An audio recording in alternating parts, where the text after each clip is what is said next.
Aujourd'hui, je suis associée chez Orange Venture. On a 350 millions sous gestion. Une journée type, pour toi, à quoi ça ressemble? Il n'y a pas vraiment de journée type. Quand vous investissez en Afrique, On a justement la force du groupe. L'année dernière, on a fait à peu près 4 ou 5 investissements en Afrique. t'as pas des fois où justement tu te dis mais arrêtez de m'envoyer n'importe quoi T'as vraiment des dossiers qui sont à côté de la plaque? Souvent, dans ce qui nous contacte, c'est moins structuré que justement en banque d'affaires. En 15 minutes, tu t'es fait ton avis sur le dossier. Il y a un gros écrémage qu'on essaye de faire assez rapidement. T'es la première femme qu'on reçoit sur ce plateau et dans ce podcast. Quel est ton regard justement sur la mixité, on va dire, dans l'écosystème? Si tu avais un conseil à donner à un jeune qui veut percer justement dans l'univers VC?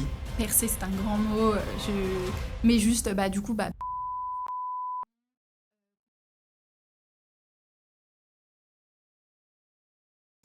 Bonjour à tous, bienvenue sur La Place, le podcast qui donne la parole à ceux qui financent l'écosystème et les startups de demain. Aujourd'hui, on accueille Estelle de chez Orange Ventures. Bienvenue Estelle. Merci beaucoup pour l'invitation. Pour ceux qui ne te connaissent pas, tout simplement, est-ce que tu peux te présenter en quelques mots, nous dire un petit peu ce que tu as fait dans la vie, ce que tu fais aujourd'hui, et ensuite on va approfondir tout ça petit à petit. Super. Donc merci encore pour l'invitation, Élie. Et ravie de pouvoir échanger aujourd'hui. Par rapport à mes expériences passées et ce que je fais actuellement, donc déjà aujourd'hui, je suis associée chez Orange Venture, donc le fonds d'investissement d'Orange. Et dans le passé, moi, j'ai un parcours plutôt commerce. Donc j'ai fait une école de commerce basique. Et après, j'ai fait plusieurs expériences. J'ai essayé un peu de faire du 360. Donc ça veut dire autant la banque d'affaires que de l'audit, donc plutôt analyse financière, et que de l'investissement. Ok, donc, trop bien. Donc, et en banque d'affaires, qu'est-ce que tu faisais? Banque d'affaires, on accompagnait des entrepreneurs plutôt early stage à lever des fonds. Donc en fait, ça peut être WeDetect, Robo, pour en citer quelques-uns. Et notamment, c'était donc chez Eldorado qui avait aidé à la levée de fonds de Circuleg. Okay. En fait, tu étais un petit peu à ma place. Exactement. Je faisais du Awake, donc beaucoup de BP surtout. Donc ça m'a permis vraiment d'approfondir ses connaissances financières qui sont hyper primordiales dans le métier de fonds d'investissement. Et donc en fait, tu as commencé dans la banque d'affaires et puis ensuite tu es allé entre guillemets de l'autre côté investissement. Et donc c'est aujourd'hui que tu es chez Orange Venture, c'est ça? Ouais, exactement. J'ai vraiment adoré le côté accompagnement des startups. Et des entreprises en général. Et donc, c'est ça qui m'a donné vraiment envie de découvrir le monde de l'invest et d'y rester apparemment. Et donc, justement, aujourd'hui, tu es associate. Donc, auparavant, tu étais analyste. Quelle est justement la différence entre ces deux rôles, on va dire? Ouais, du coup, analyste, nous, associate, c'est une ancienneté d'à peu près 6 mois, 1 an. Donc, en fait, les analystes, ça va être aussi les stagiaires qu'on peut considérer parce qu'ils font membre à part entière de l'équipe. Ils sont hyper importants dans la structure de l'équipe. Et donc, aujourd'hui, je suis associée, donc je suis dans l'équipe depuis 1 an et demi. Et ce qui diffère dans le poste, je pense que c'est plus le côté, managérial. Tu as plus de responsabilités aussi dans le suivi du dossier. Et tu es un peu plus sectorisé. Donc, tu as un peu plus des domaines d'expertise précis. Et toi, aujourd'hui, justement, c'est quel secteur ou c'est quoi ton expertise, justement? Ouais, c'est dur à dire aujourd'hui avec peu d'expérience, voilà. Mais oui, j'essaye en tout cas d'être pas mal sur les dossiers santé et fintech aussi. D'accord. Et justement, sur ces deux secteurs, donc la santé et la fintech, très différents. Qui sont très différents. Qu'est-ce qui t'a poussé à aller vers ces secteurs-là? Est-ce que c'est juste par la force des choses ou alors c'est une passion de ton côté? Ouais, je pense que c'était un peu par la force des choses. Je trouvais que la légitimité d'être plutôt focus fintech par rapport à mon passif, j'ai fait une école de commerce, spé finance, donc je trouvais que j'avais plus d'expérience et de légitimité dans ce secteur-là. Et après... aussi, je pense, le background familial. Donc, j'ai un papa qui travaille dans l'assurance, une maman commerciale. Et après, j'ai ma sœur qui est dans le domaine du médical. Donc, tu vois, tout se recoupe un peu. Et donc, je pense que ces domaines d'expertise sont valorisés comme ça. Tu parlais de ton école de commerce. Si mon enquête est exacte, je crois que tu es passé par l'IESEG, donc qui est une école post-bac. Quel est ton regard aujourd'hui sur les grandes écoles, les top écoles et un petit peu l'élitisme qu'on voit, surtout dans le monde de l'investissement? Ouais. C'est sûr qu'il y en a beaucoup, des top 3 d'écoles de commerce, et je pense qu'on évolue beaucoup justement avec mes collègues sur du top 5 d'écoles de commerce. Ça change pas mal. Et puis il y a aussi du gros top 5 d'écoles d'ingé, qui est hyper important et primordial aussi dans ce métier-là. Mais je pense que le regard un peu évolue parce qu'en fait, ce que tu fais aujourd'hui, au jour le jour, c'est pas quelque chose que tu vas apprendre en cours. Il y a beaucoup de choses que tu apprends sur le terrain. Et en fait, ça va être ton esprit d'apprendre et de capter les dossiers très rapidement, le côté curiosité, donc capter les sujets, et diversité, proactivité, qui vont faire ce que tu es aujourd'hui. Et pas spécialement ton école. Enfin, je pense que quand tu montes en grade, ça va être de moins en moins quelque chose qu'on regarde. Par contre, évidemment que ça aide pour les premiers stages d'entrée, les P1, les P2. Et ça, c'est des choses qui tendent à un petit peu changer, notamment early stage. Donc voilà, j'essaye de pousser de ce côté-là. Trop bien. Et justement, est-ce que ça rejoint un petit peu ce que tu dis, il n'y a pas forcément un parcours clé. Toi, pour en arriver là, quel a été ton petit secret, ta secret sauce, on va dire? Je pense que c'est beaucoup le réseau. Il faut vraiment se renseigner sur l'école. Donc déjà, à quel point elle est certifiée par l'État, mais aussi sur le côté réseau, proactivité. C'est vrai que j'ai voulu être tout de suite dans le concret. Donc nous, IESEG, chaque année, on t'oblige à avoir un stage en fin d'année. Et ça, déjà, ça te permet de structurer un réseau. Et en plus, tu as ce côté-là où tu as un mémoire. Où tu peux choisir de faire soit quelque chose de très théorique, soit quelque chose de très pratique, qui s'appelle un projet consulting. Et moi, ça a été mon premier pas dans l'écosystème. Donc, j'ai fait un projet consulting qui était comment améliorer le tracking des fonds d'investissement en impact. Et j'ai notamment travaillé avec G-Ventures, qui justement un peu formalisait cette thèse d'investissement. Ça m'a permis d'interviewer énormément d'acteurs de l'écosystème et de créer un peu une base de réseau qui m'a suivi ensuite plus tard pour mes prochains stages. Donc voilà, j'invite à avoir quelque chose de très pratique au début et évidemment contacter sur LinkedIn, c'est vraiment des choses qui marchent et qui permettent de te stand out du marché. Trop bien. Donc effectivement, et moi c'est une notion qui est hyper importante pour moi également, c'est ce réseau et c'est le fait d'avoir travaillé ce réseau qui t'a permis d'avancer. Aujourd'hui, c'est aussi quelque chose que tu travailles, le réseau au jour le jour? Ouais, complètement. C'est quelque chose de hyper important, primordial. C'est vrai que du coup, déjà dans les collègues que tu as, avoir des expériences qui se sont bien passées, d'avoir des bons ref calls, ça aide à avancer dans ce métier-là parce que c'est un petit écosystème, tout le monde se connaît. Donc, tu appelles ton ami et il te référence ou pas. Mais oui, donc complètement. C'est quelque chose qui se travaille, que tu dois faire fructifier. Et donc, j'invite beaucoup de gens à continuer à travailler et après à avoir aussi des relations qui sont très ancrées. Donc, pas avoir que des relations de surface, mais avoir aussi ce cercle assez proche que tu travailles au quotidien et qui te permettent d'avancer plus facilement que aussi ce réseau plus élargi. Et justement, donc, tu parles du métier de VC, donc, que ce soit analyste ou associate. Aujourd'hui, une journée type, pour toi, à quoi ça ressemble? Ou disons, allez, une semaine type, à quoi ça ressemble? Ouais, il n'y a pas vraiment de journée type. Ça, c'est vraiment le truc trop cool du métier. C'est que en début de semaine, on a toujours quand même nos comités, donc nos revues d'équipe, de voir comment s'est passé la semaine d'avant, quels dossiers sont sortis du lot et se sont démarqués, et comment tu les travailles et comment tu les as travaillés la semaine passée. Donc ça, c'est plutôt en début de semaine. Et après, en fin de semaine, c'est vraiment toi qui structures. Tu es très autonome dans tes tâches. Et donc, ça va du sourcing, donc l'inbound, l'outbound, traiter vraiment les deux parties. Puis après, de l'instruction du deal, du suivi portefeuille. On a aussi pas mal de participation chez Orange Venture. Donc, il y a beaucoup ce travail-là de suivre et d'accompagner. Bon, je pense qu'on y reviendra après, qui est notre valeur ajoutée aussi. Et ensuite, après, toutes ces formalités, du coup, exit et réinvestissement qui font partie aussi. Tu parlais de sourcing justement. Donc le sourcing, pour ceux qui ne connaissent pas, donc c'est le fait d'aller chercher les opportunités d'investissement, finalement les Ouais. startups, etc. Aujourd'hui, comment tu fais pour sourcer du bon deal flow, comme on dit? Oui, justement, j'en parlais, le réseau. Le réseau, c'est hyper important. Awake Partners, c'est super important, notamment, donc pas mal de banques d'affaires qui sont importantes. Après, tu as aussi, juste des logiciels de scrapping. Donc, au day-to-day, il y a Crunchbase, il y a PitchBook qu'on peut utiliser. Il y a LinkedIn aussi qui est hyper important.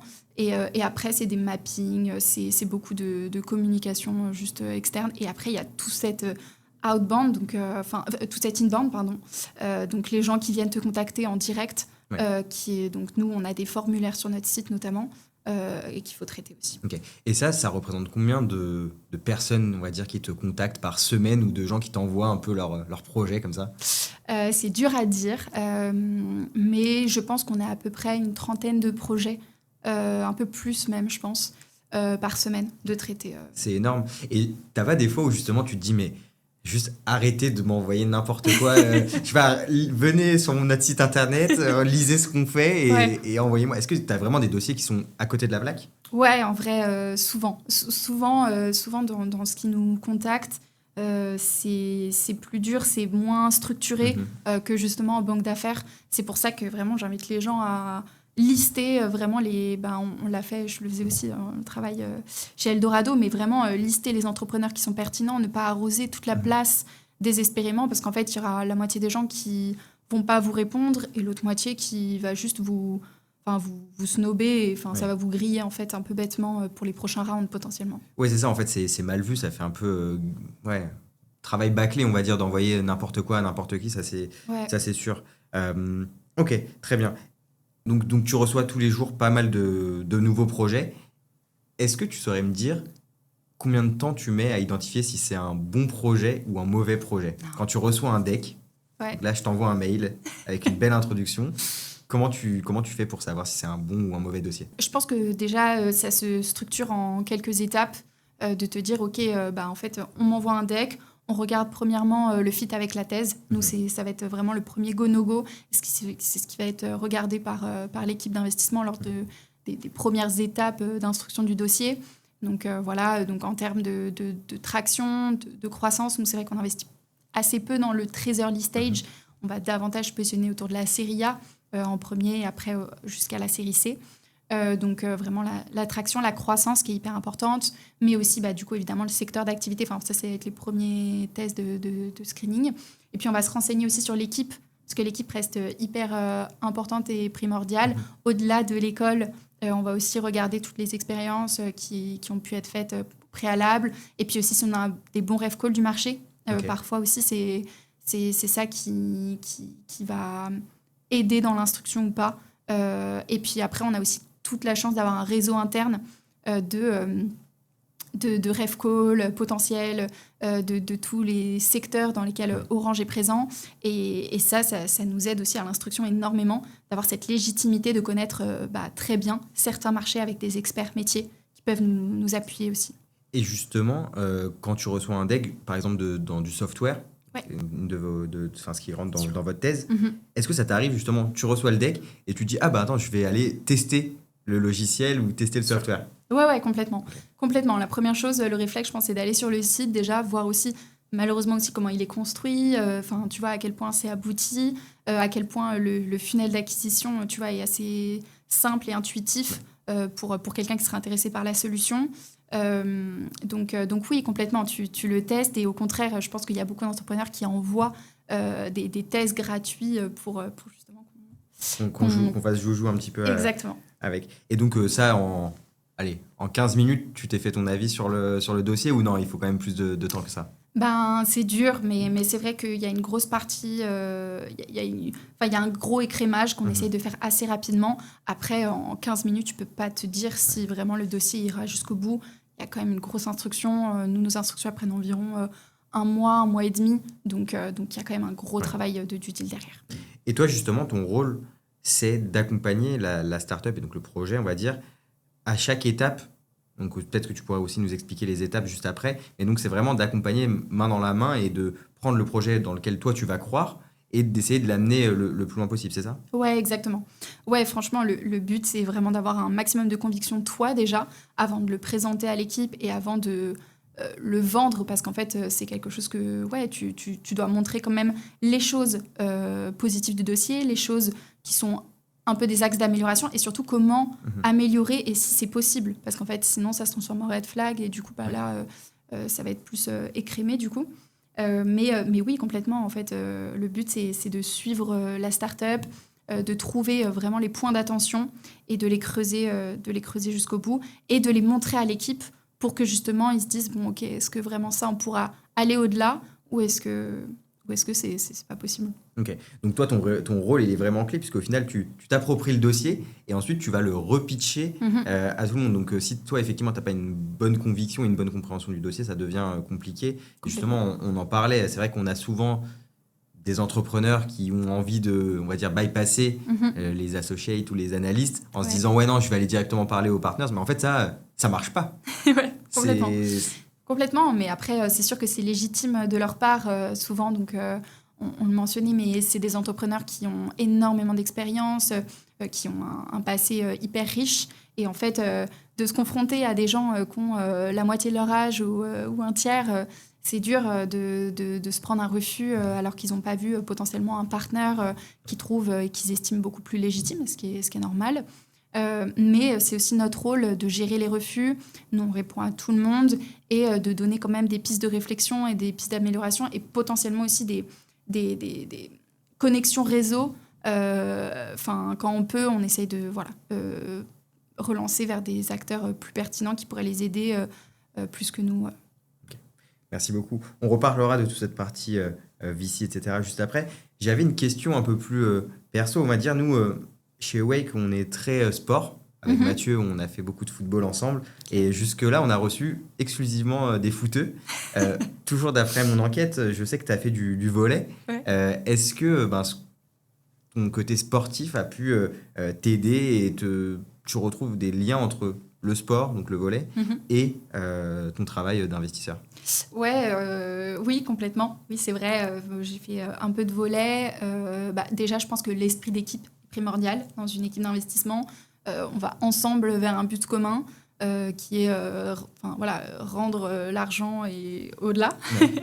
Ouais. et aussi, donc vraiment dans l'instruction des dossiers, aussi, on est une deal team qui amène un dossier jusqu'au bout. Donc ça aussi, je pense que c'est le premier avantage par rapport au volet. Et le deuxième, je dirais que c'est la résilience, puisque en investissement, malheureusement, il y a énormément de dossiers, il y en a beaucoup qui ne passent pas, et il faut toujours se relever. Pareil en volet, tu as des défaites, on n'est pas invaincu, et au contraire, c'est dans les défaites aussi que tu construis ta réussite. Donc je trouve qu'il y a beaucoup de similitudes avec les sports d'équipe en général. Ouais. Trop bien, merci beaucoup. Parlons un petit peu maintenant d'Orange Ventures, donc... chez qui tu travailles aujourd'hui. Est-ce que tu peux nous présenter en quelques mots Orange Ventures, ce que vous faites, dans quoi vous investissez? Ouais, donc Orange Ventures, donc on est le fonds d'investissement d'Orange, on a 350 millions sous gestion, on investit donc plutôt autour de la série A, B, C. On a plusieurs poches, donc on suit les géographies du groupe, donc on investit en Europe et en Afrique, plutôt Afrique centrale et de l'Ouest. Et après, du coup, plutôt dans des secteurs type B2B SaaS, cybersécurité, fintech, mais on a aussi pas mal de cloud, data IA et de la santé, de la e-santé, que je regarde du coup particulièrement. Et après, du coup, sur la structure, on n'est pas un CVC vraiment classique, on est indépendant par rapport au groupe, donc ça veut dire qu'on n'est pas obligé d'avoir des synergies obligatoire avec le groupe pour investir, mais on va vraiment travailler et agir comme facilitateur après investissement de business avec le groupe. Et c'est ça notre valeur ajoutée. On est à la limite entre donc, un CVC classique qui reste assez rigide parce qu'en fait, il va répondre à des problématiques du groupe, mais du coup, les process vont être peut-être plus longs, vont répondre davantage à des process de groupe, de plus grosses structures. Et nous, on va être plus agile, donc agile comme un VC, mais en même temps avec la valeur ajoutée de nos boîtes comme un corpo. Donc, c'est vraiment ça qui nous différencie sur le marché, qui est important. Tu parlais d'Afrique, donc vous investissez en Afrique. Ouais. C'est l'équipe européenne, ou enfin l'équipe de Paris, qui gère tout le deal flow, peu importe la géographie, c'est ça? Ouais, on est une équipe, mais du coup, on structure en interne. Mais oui, l'équipe est basée à Paris, même l'équipe côté Afrique. Et donc, sur ce pan-là, les analystes peuvent toucher un petit peu aux deux pans quand il y a plus de deal flow sur une ou deux géographies. Et c'est sûr que ouais, il y a pas mal de choses à faire sur le continent, mais c'est une manière d'investir qui est totalement différente. Ok. Donc, c'est aussi une flexibilité que les partenaires ont de sauter d'un dossier et d'un continent à l'autre parce que les besoins sont différents. Quand tu dis que c'est une façon d'investir différente, c'est-à-dire? Les besoins sont pas les mêmes. Donc déjà, il y a énormément de talents sur la zone qui sont pas assez mis en valeur. Première chose, il y a un besoin de connectivité, notamment, on le voit aussi côté groupe. C'est un continent en forte croissance. Avec une population qui va bientôt, qui est censée même dépasser les plus gros d'aujourd'hui. Donc il y a beaucoup à faire et surtout les secteurs côté tech et innovation sont assez différents. Les focus vont être plus sur la mobilité, sur l'agriculture, sur la fintech évidemment. Donc on investit surtout sur ces verticales-là et même la logistique. Donc ouais, il y a vraiment une maturité d'écosystème qui est différente et qui a notamment beaucoup besoin de financement. L'Afrique a vraiment besoin de financement et est sous-financée aujourd'hui. Ok. Et la taille des tickets, que ce soit donc pour le marché européen ou pour le marché africain, est-ce que tu peux nous donner une échelle, on va dire? Ouais, complètement. Bah, du coup, je disais plutôt de la série A, B, C, mais c'était par rapport à l'Europe. Pour l'Afrique, on est plutôt sur de la seed, de la seed plus, série A. Parce que oui, en fait, on a vraiment besoin de ce passage à l'échelle qui est hyper pertinent là-bas. Donc la manière d'investir aussi est très différente en early stage ou en grosse. Et justement, quand vous investissez en Afrique, comment après vous arrivez à accompagner les entrepreneurs avec, il y a de la distance quand même, mine de rien. Ouais. Comment vous faites? Est-ce que parfois vous allez vous déplacer ou comment ça se passe? Ouais, complètement. Tu as les événements, évidemment. Donc, on se déplace pas mal sur des événements type GITEX. Mais aussi, on a justement la force du groupe et tout le réseau du groupe. On a des Orange Fab. C'est des accélérateurs un peu partout sur les pays africains où Orange est présent, qui permet d'avoir un accès au réseau. On est très proche des accélérateurs de la région, des fonds d'investissement de la région. Il y a des gros investisseurs type Partech, Ring, qui sont aujourd'hui implantés. Donc ouais, on arrive à quand même capter pas mal de deal flow qualifiés là-bas. Ok. Revenons sur le côté européen et français. Donc tu me disais que une des forces et des aspects différenciants, on va dire, de Orange Venture, c'est effectivement d'investir et ensuite d'accompagner. Si tu devais résumer cet accompagnement en 3 phrases, disons, au-delà du réseau, on l'a bien compris, qu'est-ce qu'il y a d'autre que vous mettez en place? Le réseau. Non, complètement. Du coup, le côté business. Okay. Le côté business, donc tout ce qui est contrat suite à... si c'est possible, évidemment. Mais après aussi, ce côté internationalisation. Donc, comme on est présent dans beaucoup de pays européens et beaucoup de pays africains, en fait, quand ils ont besoin de bouger... on a accès à quand même pas mal de partenaires sur la zone qui t'aident à scale plus facilement. Et pour suivre aussi la startup, c'est aussi plus facile. Ok. Et ça, c'est le rôle des operating partners, il me semble? Exactement. On a 2 operating partners, donc Gilles et Aurélie, qui sont primordiaux dans l'accès à justement cette valeur ajoutée du groupe. Et en fait, eux, ils connaissent tous les rouages du groupe. Et ils les mettent à disposition des startups. Donc, notamment, ils ont permis d'établir des partenariats type Mistral, Ringover et Orange, qui étaient exposés sur le stand de Vivatech. Donc, c'est des partenariats de grande ampleur et pour une startup comme Ringover dans notre portefeuille. Donc, c'est vraiment super. Ouais, c'est un gros coup de boost, on va dire. Ouais. Trop bien. Tu parles donc de cette startup. Est-ce qu'il y a d'autres startups dans lesquelles vous avez investi récemment, dont tu as envie de nous parler ou faire un petit coucou, on va dire, aujourd'hui? On a investi récemment dans Moments Lab, qui est une très, très belle start-up, mais je voulais aussi surtout parler aussi de Semeya, donc une boîte en santé que j'ai la chance de suivre, qui est donc dans le télésuivi des maladies chroniques. Donc eux, ils ont un play très proche finalement du patient, mais surtout du praticien. Et en fait, ils s'adressent à des centres de soins, à des hôpitaux. Donc ils ont un play plutôt B2B2C. C'est une plateforme hyper intuitive pour ces patients atteints de maladies chroniques. Et ils ont beaucoup de modules. Donc ils s'adressent à la néphro, la maladie mentale, ils touchent à beaucoup, beaucoup de choses. Et ce qui est super dans cette boîte, c'est surtout l'équipe. Les fondateurs sont hyper structurés, ils savent exactement où ils veulent aller. Donc ils sont pour l'instant très français, mais il y a énormément de choses à faire aussi en France.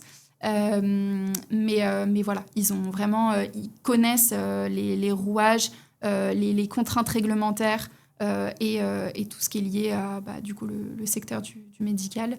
Ils savent très bien y faire et donc ils sont certifiés et ils croient très vite. Donc on croit beaucoup en eux. Donc on espère une belle opération. Ouais. Très bien. Chez Orange Venture, il y a Orange derrière vous, comme on l'a dit. En quoi ça change le processus d'investissement par rapport à un VC classique ? Est-ce que tu pourrais nous donner les quelques étapes d'investissement ? Ouais, du coup, on reçoit le dossier. On a donc ce premier un peu go-no-go en team. Donc, on établit vraiment ce fit avec la thèse en premier lieu. Et ensuite au fur et à mesure, les partenaires vont... Donc, on rentre dans l'instruction, dans l'échange de questions-réponses. Et ensuite, les partenaires rencontrent la team de management, enfin le management et surtout les fondateurs. Et puis ensuite, on va jusqu'au closing. Côté Orange et côté groupe, ce qui est inclus, c'est qu'il y a un membre de notre comité qui est directement lié au groupe. Et du coup, ça influence évidemment dans la décision, dans la prise de décision. Après... comme il n'y a pas de synergie obligatoire, c'est assez mesuré dans le groupe en général, dans l'instruction du deal. Okay. Et justement, le fait qu'il y ait tant d'étapes et tant d'interlocuteurs et tant de gens qui doivent, entre guillemets, donner leur avis et valider chaque étape, est-ce que toi, c'est parfois frustrant de te dire « j'ai kiffé ce dossier, j'ai vraiment envie de l'amener loin, mais en fait, j'arrive pas à convaincre ». Comment tu arrives à gérer cette frustration au quotidien ? Je pense qu'au-delà de convaincre, ça va être plutôt en fait, s'appuyer sur des experts. Et donc, justement, via cette due diligence qui passe par des reference calls, où là, en fait, c'est la légitimité de l'expert plus que ma légitimité à moi qui va être questionnée. Et donc, c'est plutôt s'appuyer sur des données marché, sur des données vraiment très fiables qui va permettre de convaincre. Mais après, si le dossier ne va pas jusqu'au bout et ne permet pas de convaincre, c'est plutôt que je pense qu'il y avait des éléments dans le dossier qui n'étaient pas... Voilà. Donc, en fait, c'est jamais très frustrant. Enfin, ça peut être très frustrant, mais dans le sens où les partenaires vont être toujours bienveillants et vont t'expliquer ce qui pêchait et c'est ce que tu vas éviter de retrouver dans un autre dossier. Donc, tu auras toujours ce côté-là où, en fait... tu pourras pas trop rager. Okay, c'est ça. Et donc justement, tu parles de ces éléments que tu n'aimerais pas retrouver dans d'autres dossiers. Tu parles souvent de red flag. Si tu avais 3 red flags, allez, 2 ou 3 red flags à nous donner, quels seraient-ils ? Côté red flag entrepreneur ou plutôt... Je te laisse choisir. Je dirais déjà de ne pas se formater vraiment un schéma trop structuré de l'investissement. En fait, et même surtout de surfer sur les vagues de l'innovation en cours sans fondement. Par exemple, il y a beaucoup de gens qui parlent de ce buzzword, de l'IA. Vraiment l'intégrer dans la technologie, d'avoir des technologies propriétaires. C'est ce qu'on va regarder en premier lieu. La défensabilité en fait, de ton produit. Et après, la scalabilité. Et donc, avoir en fait, des fondateurs qui restent humbles, qui savent très bien s'entourer, ça va de pair, et qui savent écouter, parce qu'en fait, on sera un partenaire long terme quand même avec eux. Et en fait, pouvoir que ce soit un échange et un win-win deal, ça va être les choses qu'on va regarder. Parce que si on ne peut pas échanger de manière convenable avec un entrepreneur, dès le premier call, malheureusement, on se dit qu'une fois à son board, il ne va pas nous écouter ou alors Donc ce sera dommage. La valeur ajoutée sera limitée. On sait qu'en VC, on a quand même pas mal de KPI on sait qu'en VC, on a pas mal de KPIs à répondre et à atteindre, on va dire. Comment toi, tu es objectivé chez Orange Ventures? Ouais, on n'a pas d'objectif vraiment très rigide. C'est plutôt qu'on va suivre certains KPIs, notamment le nombre de dossiers qualifiés qu'on a passés en comité, la proactivité dans les dossiers, et un peu le track record. Mais ça va être des KPIs assez larges pour pas arriver dans des dérives ou dans des biais. Mais en fait, ouais, ça va vraiment dépendre des gens. Ouais, donc ceux qui disent que oui, les analystes rencontrent plein de startups juste pour cocher les petites cases, ça c'est faux en fait. Ben, en tout cas, pas chez nous. C'est vrai qu'au contraire, en fait, si tu as 10 calls pendant la semaine, mais en fait que tu présentes jamais rien ou qu'il n'y a pas de dossier qualifié qui en ressort, ben, en fait, tu perds ton temps et malheureusement, tu remplis ton agenda pour pas grand-chose. Donc, c'est de la perte de temps. Exactement. Et Orange Ventures, aujourd'hui, quel est votre objectif en termes de nombre de deals sur une année, par exemple? Ouais, bah là, on regarde ça notamment, puisque du coup, on est en fin de déploiement. Mais on est autour de 2 à 3 deals en grosse pour l'Europe, je parle, parce que du coup, l'année dernière, on a fait à peu près 4 ou 5 investissements en Afrique. Donc voilà, c'est vraiment deux investissements et 2 stratégies différentes. Et justement, sur la place parisienne, est-ce que tu ressens une forme de concurrence entre les différents fonds ou alors non, c'est plutôt une force et une dynamique qui s'est créée? Ouais, je trouve que, évidemment, il y a une concurrence. Après, je trouve que c'est très donnant-donnant et au contraire, cette concurrence permet de faire avancer les acteurs et de justement trouver des technologies encore plus innovantes que son collègue d'à côté. Donc, c'est pas plus mal. Après, on a quand même pas mal d'échanges de deal flow avec des fonds grosses aussi. Enfin, donc, on le ressent, mais sans trop le ressentir. C'est plus une collaboration parce qu'à la fin, donc, nous, on investit davantage en lead co-lead. Oui. Donc, à la fin, en fait, on va soit coécrire la term sheet ensemble et du coup, aider à négocier. Finalement, c'est plutôt des collègues que vraiment une grosse concurrence. Pour ceux qui ne sont pas du tout familiers avec l'environnement, qu'est-ce que ça veut dire lead co-lead? Oui, lead co-lead, ça va être en fait celui qui prend une grosse partie du tour et qui va leader, donc en fait qui va aider les followers à structurer le tour, donc qui va prendre la majorité entre guillemets du capital du tour. Ok. C'est également le lead qui va fixer la valorisation, etc. Exactement, c'est lui qui négocie les termes et les followers vont juste suivre exactement et s'aligner. J'avais pensé, donc en préparant ce podcast, à Xavier Niel, qui a investi vraiment sur pas mal de projets, et donc qui est fondateur de Free, un gros concurrent d'Orange pour le coup. Quel est le regard un petit peu qu'il y a entre ce que fait Xavier Niel et ce que vous faites? Est-ce qu'on en parle en interne? Non, franchement, on n'en parle pas. C'est la première fois qu'on m'en parle. Mais non, du coup, déjà, côté corporate, Free et Orange restent 2 positionnements assez différents. Mais sur Xavier Niel, il est super présent, il est un acteur incontournable et il est hyper important sur l'écosystème aujourd'hui. Il a structuré énormément de choses côté financement privé. Et du coup, non, on lui est plus redevable et on est plus, je dirais même pas complémentaire en fait, on est plutôt redevable de ce qu'il a construit et on essaye de push et d'activer aussi d'autres éléments. Mais non, on l'a jamais vu en compétition, en deal avec nous, notamment parce que qui m'a été déjà au capital quand nous, on arrive. C'est ça, en fait, eux viennent beaucoup plus tôt. Jeunes. Et donc ensuite, vous arrivez. Donc c'est marrant de voir que potentiellement, vous allez pouvoir être sur les mêmes deals alors que que vous êtes concurrents sur d'autres activités. C'est quand même fou, mais c'est aussi beau, je trouve, pour l'écosystème. C'est sûr. Ok, trop bien pour la partie Orange Venture. Je pense qu'on y voit un petit peu plus clair sur ce que vous faites. Je voulais aussi parler avec toi donc, de l'écosystème de manière générale. Le premier point que je voulais aborder avec toi, c'est un fait. Tu es la première femme qu'on reçoit sur ce plateau et dans ce podcast. Okay. Et donc, c'est vraiment un honneur pour nous. Quel est ton regard justement sur la mixité, on va dire, dans l'écosystème? Il y a beaucoup d'actions qui sont en place en ce moment. On espère que ça va aller dans ce sens-là. Mais quel est ton regard là-dessus? Ouais, c'est clair. Déjà, honorée d'être la première femme. J'espère pas la dernière. Mais oui, en tout cas, je trouve qu'il y a énormément d'événements qui se structurent, et même des fonds d'investissement qui se structurent aujourd'hui autour des femmes. Ça reste de l'investissement un peu early stage. Donc c'est vrai qu'on en attend aussi du côté un peu plus grosse et même PE.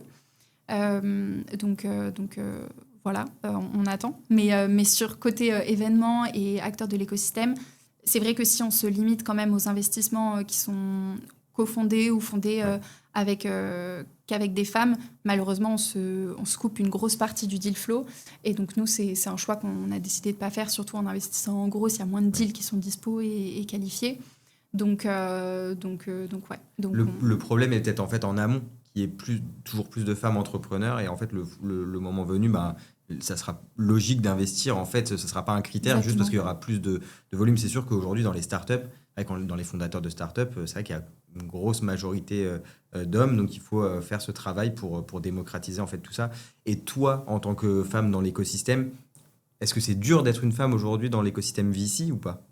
De mon côté, je le ressens pas spécialement. En tout cas, dans l'équipe où je suis, au contraire, c'est pas du tout un problème d'être une femme.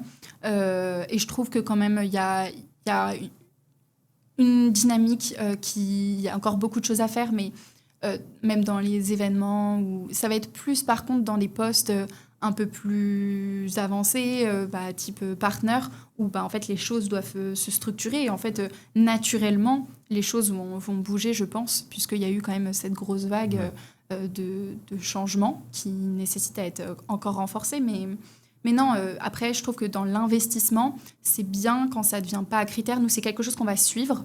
On a notamment un accélérateur qui est dédié aux femmes entrepreneuses au sein d'Orange. Ça s'appelle comment ? Les femmes entrepreneuses. Ok, femmes entrepreneuses d'Orange, vous pouvez regarder sur le site. Et justement, on peut faire des masterclass, essayer de les aider. Et en fait, c'est un pool de femmes entrepreneuses qui sont accélérées par le groupe, qui ont accès au réseau et au partenariat du groupe. Et donc oui, on est hyper... quand même, on essaye d'être hyper impliqué sur ces sujets-là. Après, je pense que ça va bouger un peu de fil en aiguille. Et voilà, faut pas se dire qu'on est une femme, du coup, on a moins de chances de réussir. Voilà, on le verra peut-être plus tard, j'aurai un plafond. Mais aujourd'hui, non, je le ressens pas. Trop bien. On entend souvent en ce moment dire que le marché est très dur, que plus personne investit, que les fonds d'investissement n'ont plus d'argent à investir. On en parlait pas mal ensemble. Tu disais qu'il y a aussi moins de bons projets. Est-ce que tu peux détailler un petit peu cette réflexion ? Ouais, de mon point de vue, avec mon peu d'expérience, mais je trouve qu'il y a aussi un côté où nous, on se positionne plutôt en série A, B, C, donc là où les startups vont passer à l'échelle. Et je pense qu'il y a moins de startups qui passent à l'échelle, notamment par un manque et par un côté restreint des financements publics aujourd'hui, et qu'il faut maintenir sur des secteurs stratégiques. Notamment en ce moment avec tous les sujets plutôt politiques. Et donc, du coup, côté fonds d'investissement, je pense qu'il y a quand même une difficulté à lever des fonds encore aujourd'hui, mais qui est plus forte que du coup avant. Mais je ne pense pas qu'il n'y ait pas de financement privé accessible. Il y en a. Faut juste trouver les bons projets. Et aujourd'hui, il y a aussi une manière d'investir qui a peut-être évolué. On est davantage... focus sur des projets beaucoup plus où la profitabilité est plus proche qu'avant, où il fallait accélérer à tout prix et burn à tout prix. Aujourd'hui, on fait un peu plus attention au cash, donc c'est peut-être une manière d'investir aussi qui a évolué. On est un peu plus risque averse, même si le métier c'est quand même de prendre des risques. Donc, c'est sûr. Après, est-ce que c'est finalement pas mieux pour l'écosystème et pour le système, on va dire, en général, de peut-être prendre un petit peu moins de risques, mais peut-être investir plus intelligemment, comme tu dis aussi, accompagner une fois que tu as investi pour aller, peut-être investir sur moins de deals, mais si sur moins de deals, ils réussissent tous, c'est mieux finalement. Ouais, complètement. Je pense que mieux vaut investir peu dans des projets très qualifiés. Avant, il y a eu quand même une grosse vague où en fait, on finançait beaucoup d'IA, mais qui reste très applicatif, très en surface. Aujourd'hui, il y a tout ce côté infra qu'il faut regarder, qu'il faut approfondir. Et c'est là où je pense que les acteurs et la valeur ajoutée des acteurs est primordiale. C'est clair. Comme il y a moins de bons projets qui arrivent, les bons projets, j'imagine qu'ils partent très vite, on va dire. On a souvent l'image de se dire, OK, c'est la start-up en fait qui doit convaincre les investisseurs. Est-ce que toi, tu as déjà été dans le cas inverse, où en fait, c'est toi qui dois aller convaincre la start-up de venir avec toi? Je trouve que c'est constant de prouver la valeur justement de ce que tu peux apporter parce que au-delà du capital, il y a beaucoup plus de boîtes justement, même en ce moment, je trouve qu'ils se ressentent sur en fait quels sont les partenariats possibles et souvent en fait les VC valorisent moins que l'entrepreneur la valeur ajoutée d'un CVC. Et c'est vrai que du côté entrepreneurial, on est parfois un peu même demandé d'avoir un CVC au capital qui peut ouvrir des portes. Et ça, c'est hyper valorisant. Ouais. Ok, hyper intéressant. Et justement, toujours dans cette relation entre les investisseurs et les startups, ben, évidemment, vous investissez pas dans tous les projets donc, que tu instruis. Comment tu gères parfois cette frustration qu'un un fondateur peut avoir? En plus, tu disais, hein, des fondateurs très expérimentés, etc. Ouais, parfois c'est très dur. Nous, on a quand même comme politique donc, de répondre à tout le monde. Et on va être davantage donc, dans l'écoute. On va essayer de lui donner donc, des axes d'amélioration. Et comme je disais tout à l'heure, une ouverture, faire peut-être des mises en relation avec des acteurs incontournables du financement et du non-dilutif et du non-dilutif. Parce que parfois, ils peuvent aussi aller chercher des choses en non-dilutif qui sont nécessaires et pas... Enfin, voilà. Donc vraiment, essayer de leur donner des axes d'amélioration, nous, ce qui a pu pêcher, Ouais. et comme ça... Et est-ce que c'est déjà arrivé que voilà, tu rencontres une première fois une startup, ça ne matche pas, et je sais pas, 6 mois après, ils reviennent, ils ont amélioré ce que tu avais fait remarquer, et donc du coup, ça peut aller plus loin. Ouais, complètement. Complètement. En fait, la plupart des startups aussi, ce qui va stopper l'instruction, c'est souvent qu'elles sont un peu jeunes. Et donc, on va laisser une porte ouverte à se reparler d'ici 6 mois, 1 an, une fois qu'ils auront peut-être plus de traction ou qu'ils seront passés à l'échelle et qui auront plus qu'un POC à l'international. Et donc, c'est là où, complètement, tu peux continuer une instruction plus tard. Nous, à notre place d'intermédiaire et de leveur de fonds, on est souvent frustré d'entendre oui, on attend plus de traction, on attend plus de traction. Qu'est-ce que ça veut dire en vrai, plus de traction?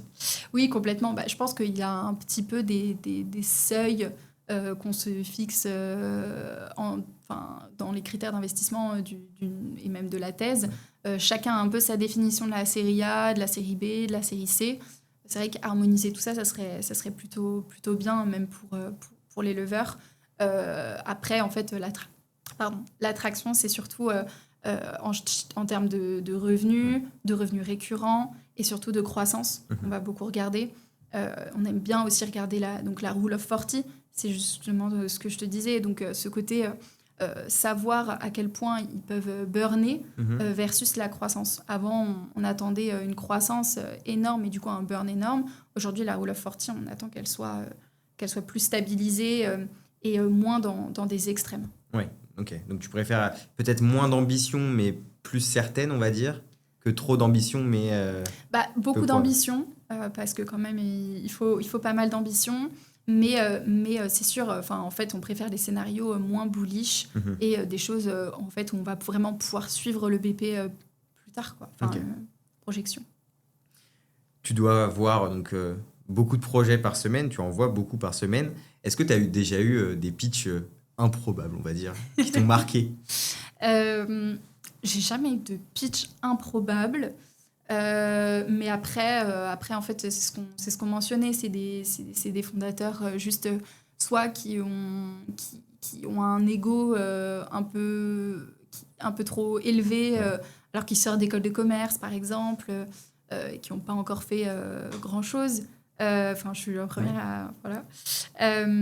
Et après, c'est plutôt aussi comment ils se vendent... parfois, ils peuvent mentionner en fait juste des éléments, des buzzwords, et quand tu essayes de creuser, finalement, il n'y a rien derrière. Donc non, ça va être des choses comme ça. Mais rien d'improbable pour l'instant. Ouais, je ne t'en souhaite pas. Toujours sur le monde des VC, qui est un monde qui fait un peu rêver et qui fait jaser, on va dire. Quand on parle de ce monde-là à des gens qui ne font pas partie de l'écosystème, il y a parfois beaucoup de critiques.